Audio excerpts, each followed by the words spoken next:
نہ جانے کیوں مجھے باہر کی دنیا سے خوف محسوس ہوتا تھا۔ ایسے لگتا تھا جیسے باہر گیا تو لوگ مجھے گور گور کر دیکھیں گے۔ ان کی نظروں کا سامنا میں بالکل بھی نہیں کر سکتا تھا۔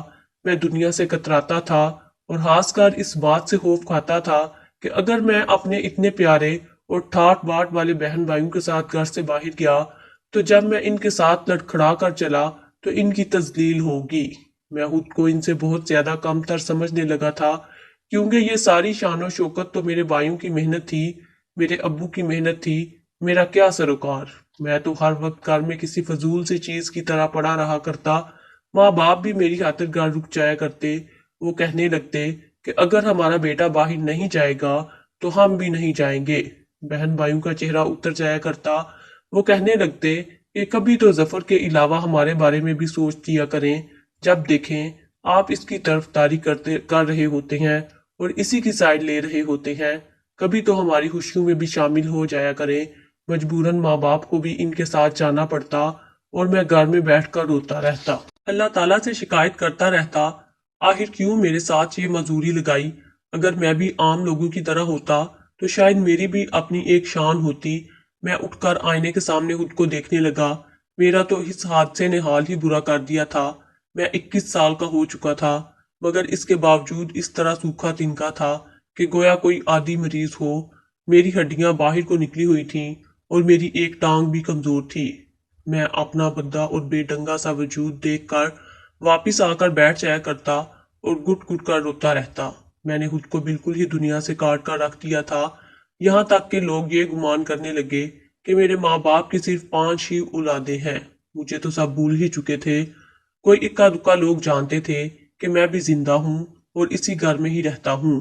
یوں ہی وقت گزرتا چلا گیا اور میرے ابو کی طبیعت خراب رہنے لگی۔ وہ کروڑوں کی جائیداد کے مالک تھے۔ ایک روز انہوں نے سب بچوں کو اپنے پاس بلوایا۔ ان کی طبیعت بہت خراب تھی۔ انہوں نے سب کو اپنے پاس بلا کر کہا کہ میں چاہتا ہوں کہ اپنی جائیداد اپنے بچوں میں برابر تقسیم کروا دوں۔ انہوں نے وکیل کو بھی بلا رکھا تھا۔ میری ماں بھی وہیں پر موجود تھیں اور میرے ساتھ اور بھی بہن بھائی وہیں موجود تھے۔ میں وہاں پر نہیں گیا تھا، مگر جب مجھے میری ماں نے آواز دی تو میں کمرے میں چلا آیا۔ مجھے کمرے میں آتا دیکھ کر میرے بہن بھائیوں کا چہرہ بگڑ گیا تھا، گویا میری موجودگی انہیں پسند ہی نہ آئی ہو۔ میں نے ایک گہری سانس ہار کی اور خاموشی سے سر جھکا کر امی کے پاس بیٹھ گیا۔ ابو نے لڑکھڑاتی ہوئی زبان سے میرا نام لیا اور کہنے لگے کہ ظفر بیٹا ادھر میرے پاس آؤ، یہاں میرے پاس آ کر بیٹھو۔ انہوں نے یوں بہن بھائیوں میں مجھے مخاطب کیا تو میرے چہرے کا رنگ سرخ ہو گیا۔ وہی باقی بہن بھائیوں کے چہرے پر ناگواری بھر آئی۔ میں جانتا تھا کہ انہیں یہ سب پسند نہیں آیا۔ میں اٹھا اور چلتے ہوئے ابو کے پاس جا کر بیٹھ گیا۔ میں نے ابو کا ہاتھ تھاما اور اپنے لبوں سے لگا کر روتے ہوئے بولا کہ جی ابو حکم کریں، آپ کیا کہنا چاہتے ہیں؟ میں نے جب ایسا کہا تو عقب سے میرے بھائی کی طنزیہ مسکراہٹ اٹھی، گویا وہ میرا مذاق اڑا رہا ہو، مگر میرے ابو کچھ بولنا چاہتے تھے۔ انہوں نے وکیل سے کہا کہ میں جو زمین اور جائیداد جس بیٹے کے نام کر رہا ہوں تم وہ لکھتے جانا۔ یہ کہہ کر انہوں نے میری بہنوں سے جائیداد کا بٹوارا کرنا شروع کیا۔ انہوں نے میرے بہنوں کو ان کا حق دیا اور چھوٹے بھائی کو اس کا حصہ دیا۔ اب پیچھے میں اور میرا بڑا بھائی ہی بچے تھے اور جائیداد کا ایک بڑا حصہ ابھی بھی موجود تھا۔ میرے ابو نے ابھی میرے بھائی کا نام لیا ہی تھا کہ ان کی سانس پھولنے لگی۔ امی اور ہم سب بھاگ کر ابو کے پاس آئے اور انہیں اٹھا کر پانی پلانے لگے۔ ابھی پانی کا ایک گھونٹ ان کے حلق سے اتر رہا تھا کہ ان کی روح پرواز کر گئی۔ وہ ہمیں چھوڑ کر جا چکے تھے۔ بڑا بھائی ابو کو بار بار بلا کر سوال کرنے لگا کہ ابو اٹھیں، آپ نے یہ کیا سوالیہ نشان چھوڑ دیا ہے؟ مجھے یہ تو بتائیں کہ میری جائیداد کون سی ہے؟ بھائی کو ایسا کہتے دیکھا تو ماں جھڑک کر کہنے لگی کہ تمہارے ابو کی طبیعت خراب ہے، انہیں ہسپتال لے کر جاؤ، تمہیں جائیداد کی پڑی ہے۔ مگر اب وہ تو اسی وقت ہی دم توڑ چکے تھے۔ ابو کے جانے کا صدمہ سب سے زیادہ تھا میری امی کا، تو رو رو کر برا حال ہو چکا تھا۔ ایسا نہیں تھا کہ باقی بہن بھائیوں کو صدمہ نہیں تھا، مگر ان کے چہرے پر وہ غم اور دکھ نہیں دیکھ رہا تھا۔ آخر کو بیٹھے بٹھائے وہ کروڑوں کی جائیداد کے مالک بن چکے تھے۔ ان کے چہروں سے تو لالچ اور تکبر چھلک رہا تھا۔ ابو کو دفن کر دیا گیا اور ابھی ہم سب ابو کی تدفین کر کے واپس آئے ہی تھے کہ بڑا بھائی آ کر کہنے لگا کہ پیچھے جو جائیداد بچی ہے اس کا وارث صرف اور صرف میں ہوں، کیونکہ ابو نے اس وقت میرا ہی نام لیا تھا۔ جب وہ وفات پانے والے تھے، میری ماں نے ایک بے یقینی کی نظر بیٹے پر ڈالی اور کہنے لگی، یہ کیا ہو گیا ہے تم لوگوں کو؟ ابھی ابھی تو تمہارے ابو قبر میں اتار کر آ رہے ہیں، آج ان کی قبر میں پہلی رات ہے اور تم ابھی سے یہ باتیں کرنے لگے؟ کیا تمہیں ابو سے زیادہ اس جائیداد کی فکر ہے؟ اس وقت تو بھائی خاموش ہو گیا، مگر چند روز بعد اس نے وکیل سے کہہ کر وہ ساری جائیداد اپنے نام کروا دی۔ سب بہن بھائی امیر ہو چکے تھے، کروڑوں کے مالک تھے، عیش کرنے لگے۔ انہیں تو ذرا بھی غم نہیں تھا کہ ابو کی وفات کو بھی صرف 8 دن ہی ہوئے ہیں۔ میری ماں نے اپنے بیٹوں کو بدلتے ہوئے تاثرات دیکھے اور جب خبر ملی کہ بڑے بھائی نے ساری جائیداد اپنے نام کروا لی ہے تو وہ غصے سے کہنے لگی کہ یہ کیا بےہودگی ہے، اس جائیداد میں صرف تم ہی نہیں بلکہ ظفر بھی برابر کا حصہ دار تھا، تم دونوں ہی رہتے تھے، پھر تم نے ساری جائیداد آخر اپنے نام کیوں کروا لی؟ اتنا سننا تھا کہ بڑا بھائی نہریلے سے انداز میں سر جھٹک کر ماں سے کہنے لگا کہ اس نے آج تک کیا ہی کیا ہے، پہلی جماعت میں اسکول ڈالا تھا تو روتا پیٹتا گھر واپس آ گیا تھا، آج تک نہ ہی اس نے کارخانے کا کام سنبھالا ہے، نہ ہی ایک چیز اٹھا کر ادھر سے ادھر رکھی ہے، پھر آخر اس کا کس بات کا حصہ ہے؟ اس کو تو میں نے پروان چڑھایا ہے، آج تم لوگ کروڑوں میں کھیل رہے ہو تو وہ صرف اور صرف میری اور میرے بہن بھائیوں کی محنت، اس ظفر نامی بیماری کو ہم جانتے ہی نہیں۔ اتنا سننا تھا کہ میرے پیروں کے نیچے سے زمین نکل گئی، میں صدمے کے مارے اپنے بہن بھائیوں کو دیکھنے لگا جو بالکل ہی پرائے ہو چکے تھے۔ ماں تو صدمے سے زمین پر گر چکی تھیں، وہ کہنے لگی کہ تم لوگوں کو کروڑوں کی جائیداد مل چکی ہے، بھلے ہی ظفر نے کچھ نہ کیا ہو مگر وہ تم لوگوں کے باپ کی ہی اولاد تھا اور اس کا بھی اس میں برابر کا حصہ ہے، مگر میرے بہن بھائی تو اس قدر دولت کے نشے میں دھت ہو چکے تھے کہ ماں کی عزت کی پرواہ نہ رہی۔ اگلے چند ہی روز میں سبھی بہن بھائیوں نے ورلڈ ٹور کا پلان کیا، کوئی کینیڈا چلا گیا تو کوئی امریکہ، وہ لوگ گھومنے پھرنے کے لیے وہیں چلے گئے اور جاتے ہوئے کہا کہ ہم لوگ وہیں پر سیٹل ہو جائیں گے، اگر اچھی لڑکی مل گئی تو وہیں پر شادی بھی کر لیں گے۔ سب اپنی اپنی مرضی کے مالک تھے، میری ماں ان کو روکتی رہی مگر 15 دنوں کے اندر اندر ہماری تو زندگی ہی بدل چکی تھی، سارے بہن بھائی دوسرے ممالک میں جا چکے تھے، ہر چیز ان کے نام ہو چکی تھی سوائے ہمارے آبائی گھر کے، وہی چھوٹا سا گھر جہاں ہم لوگ رہا کرتے تھے، بڑی کوٹھیاں اور بنگلے تو سب بہن بھائیوں کے نام ہو چکے تھے۔ میں اور ماں اپنا سامان اٹھائے واپس بوسیدہ سے گھر میں آ گئے، میری ماں روتی رہتی، میرے پاس تو پیسے بھی نہیں تھے جو اپنا اور اپنی ماں کا پیٹ پال سکتا، ماں کے پاس جو جمع پونجی تھی ان سے ماں راشن لے آئیں اور ہم کھانے لگے، میرے پاس ایک عدد موبائل بھی تھا، جب ضرورت پڑی تو اس موبائل کو بھی بیچ ڈالا اور اپنی ماں کی دعا لے آیا اور گھر کا خرچ پورا کرنے لگا، مگر آخر کتنے روز ان پیسوں سے گھر چلتا؟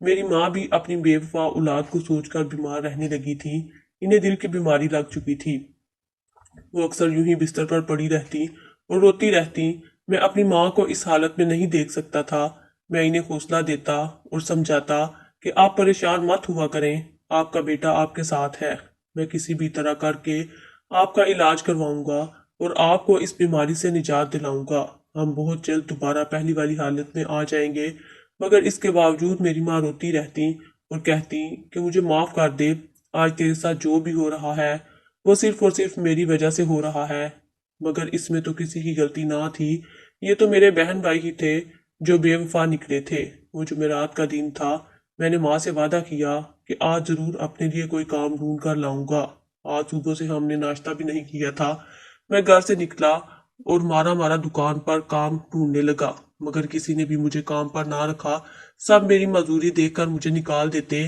کہ تم آہر یہاں پر کیسے کام کر سکتی ہو۔ آہر ایک مسجد کے قریب سے گزرا تو دیکھا کہ کوئی لوگ وہاں پر بیٹھے لوگوں سے بھیک مانگ رہے ہیں، کوئی سڑک کنارے بیٹھا تھا تو کوئی اس کے پاس، میں نے بھی اپنی عزت نفس کو ایک طرف رکھا اور چلتا ہوا ان بھکاریوں کی لائن میں کھڑا ہو گیا، تبھی ایک شخص نماز پڑھ کر باہر نکلا اور اس نے میرے ہاتھ پر 50 روپے رکھ دیے، 50 روپے دیکھ کر مجھے اس میں شرمندگی محسوس ہوئی، مگر میں کیا کرتا، مجھے یہی کام بہتر لگا اور میں سڑک پر بھیک مانگنے لگا۔ میں جب پیسے گھر لے کر آیا تو ماں کہنے لگی، یہ تم اتنے پیسے کہاں سے لائے ہو؟ اس روز میں نے 500 روپے کمائے تھے، میں نے ماں سے کہا کہ چھوٹی موٹی مزدوری کرتا ہوں، اسی کے پیسے ملے ہیں، تو ماں خوش ہو گئی، مگر اس کے باوجود میں شرمندہ تھا،